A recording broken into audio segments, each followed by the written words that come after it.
Dios le bendiga, mi nombre es José Fernando y en esta hora hablaremos acerca de los principios bíblicos para la educación, el Estado, el trabajo, la economía y la cultura. Es por eso que tenemos que tener presente los principios o verdades bíblicas en la vida cotidiana que resultan vital para la victoria del cristiano en el mundo. En el presente ensayo abordaremos desde un punto bíblico la educación, la cultura, el Estado, el trabajo y la economía. La educación desde un punto de vista bíblico. Hablaremos acerca de tres puntos importantes como por ejemplo es la sabiduría y el conocimiento vienen de Dios. En Proverbios 9:10 nos habla que el temor de Jehová es el principio de la sabiduría y el conocimiento del Santísimo es la inteligencia. En el punto número 2 encontramos la importancia de la instrucción. En Proverbios 10:17 nos habla que el camino a la vida es guardar la instrucción, pero quien desprecia la instrucción hierra. Y el último, pero no menos importante, la educación desde la infancia. En Proverbios 22:6 nos habla acerca de la instrucción al niño en su camino y aun cuando fuere viejo, no se apartará de él.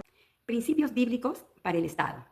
Número 1, someternos a nuestras autoridades. En 1 de Pedro 2, 13 y 14, la palabra de Dios nos enseña que debemos respetar a nuestras autoridades y obedecer las leyes del Estado, siempre y cuando estas leyes no vayan en contra de la palabra de Dios, sabiendo que la autoridad ha sido puesta para hacer justicia y toda autoridad ha sido establecida por Dios. Número 2, primero es Dios ante el Estado. En Hechos 5:29 nos dice la palabra que es necesario obedecer a Dios antes que a los hombres, ya que la realidad en muchos países se está viendo que se están aprobando muchas leyes que van en contra de la voluntad de Dios. Leyes como el aborto, la eutanasia, el incesto y tantas ideologías. Frente a esto, nosotros como cristianos tenemos que estar firmes en nuestra fe y saber que cuando las leyes humanas van en contra de las leyes de Dios, nuestra obediencia tiene que ser primero a Dios. Número 3, pagar nuestros impuestos. En Mateo 22, del 17 al 21, Jesús dijo, dad al César lo que es de César y a Dios lo que es de Dios. Como ciudadanos, tenemos el deber de contribuir con nuestros impuestos, cumpliendo así las normas bíblicas, ya que los impuestos contribuyen para el desarrollo de nuestro país, financiando también los servicios públicos como la salud, la educación, la seguridad y otros. Dios los bendiga. Dios le bendiga. Vamos a ver lo que es la conmovisión bíblica del trabajo. El trabajo fue dado por Dios antes que el hombre pecase. Cuando Dios pone al hombre en el huerto de Edén, dice la palabra que Dios lo pone para que lo labre y lo guarde. Cuando el hombre peca y cae, entonces es allí donde Dios pone sobre él una maldición. Con el sudor de tu rostro comerás el pan hasta que vuelvas a la tierra, pues del polvo que te has tomado y al polvo volverás. Pero el trabajo en sí no es una maldición. Dios nos da el ejemplo porque Dios trabajó creando al mundo entero 6 días y al séptimo descansó. Debemos honrar a Dios con nuestros trabajos, ya que el cristiano debe hacer todo para la gloria de Dios. Y la palabra nos dice de que tenemos que trabajar como para el Señor, porque del Señor recibiremos la recompensa de la herencia, pues a Cristo el Señor servimos.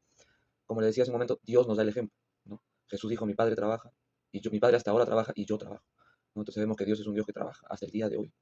Y finalmente, la Biblia nos enseña que el que no trabaja no come, ¿no? Nosotros los cristianos no podemos estar siéndole gravosos a nadie, ¿no? Si bien es cierto, vivimos por fe, pero Dios nos provee por medio del trabajo, y esa es la fe que tenemos, ¿no?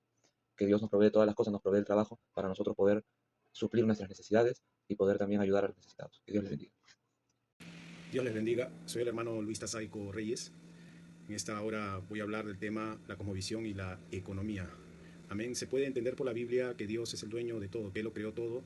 Amén. La Biblia dice en el libro de Génesis 24:1 que de Jehová es la tierra y su plenitud. Nosotros solamente somos administradores de todos los recursos. El trabajo tiene dignidad, el trabajo no es un castigo, sino parte del propósito desde la creación, ¿no? Génesis 2:15 también dice que Dios puso al hombre para trabajar en la tierra, ¿no? La Biblia también nos habla de lo diligente que tenemos que ser, asimismo responsables.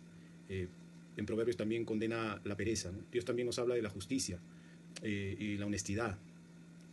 En la economía, en Proverbios también habla del peso falso y habla contra la explotación y la corrupción. También Dios nos habla del cuidado de los pobres y los necesitados. En Deuteronomio 15 habla de ayudar al pobre, al necesitado. Nos motiva a ser generosos y compartir nuestros recursos. La Biblia no condena el tener dinero, pero sí amar el dinero. En 1 Timoteo dice, raíz de todos los males es el amor al dinero, ¿no? El tener riquezas nos puede llevar a la idolatría, ¿no? A la perdición. Y eso no nos garantiza nuestra bendición espiritual. La cosmovisión bíblica también nos hace ver que tenemos que confiar en Dios más que en las riquezas, depender siempre de Él. Tenemos que ser buenos administradores, planificando y siendo responsables. En conclusión, podemos ver que no tenemos que poner nuestra mirada en las riquezas, sino siempre honrar a Dios por medio de ellas, ¿no? Y hacer el uso justo y responsable de los recursos que Dios nos ha dado, ¿no?